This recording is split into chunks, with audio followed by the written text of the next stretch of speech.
A vitally important part of understanding the kinds of error which can have serious results is the appreciation that when things go wrong, 3 failures will have occurred. The initiating event, usually a single error, sometimes on the hangar floor, perhaps during planning, or right back at the design stage. Error can be built in before the job begins. Next is a failure to detect that error, and the absence of an effective control to recover from the consequences. So human error is not simply a case of the individual getting it wrong, it is a system failure. Most of the time, the system works well, but such apparent success may not be all that it seems. A good safety record is reassuring, but to rely on the absence of accidents as an indication of safety can be dangerous.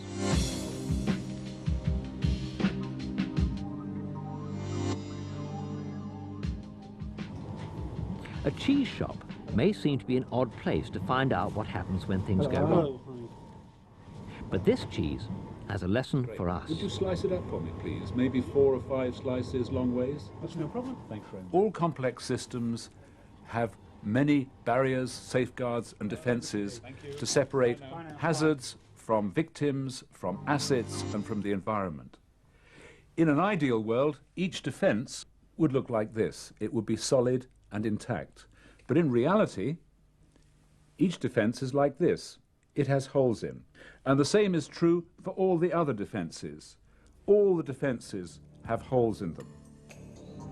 The defences which an organisation managing any kind of hazard must have include good documentation, clear communication, regular training, well thought out operating procedures, effective supervision, and thorough inspection. All are vital to cost-effective operations and the prevention of accidents and unwanted incidents. Day and night, the work we do, whether we realise it or not, is under attack by circumstances and our own inherent tendency to get things wrong. Usually, individual defences hold, and any breaches are frequently neutralised by the skill, experience and goodwill of people in the front line. But just occasionally, they are not.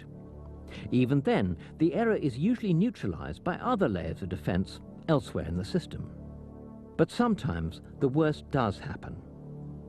The one thing that all incidents have in common is a moment when flaws in the system line up for just long enough to allow people and harm to come into close proximity. The absence of accidents may be the result of effective error management. On the other hand, it may simply demonstrate that undetected flaws have not lined up to allow disaster to strike yet. Take just one example, a dropped or dragged engine caused by the fracture of a fuse pin because brace fastenings were not secured. Similar incidents have occurred at least 5 times in different places around the world among airlines operating from bases with different ethnic and cultural backgrounds. Progressively, defences were breached. In one case at least, the pattern looked like this. Procedures were not complied with. Communications failed. Work cards were not up to the job. Training was inadequate. Visible warnings were not present. Inspection did not pick up the error. What events like this demonstrate is that bad outcomes, just like good outcomes, are a team effort by everyone involved. It comes down to this. Defences are essential, but they are not enough.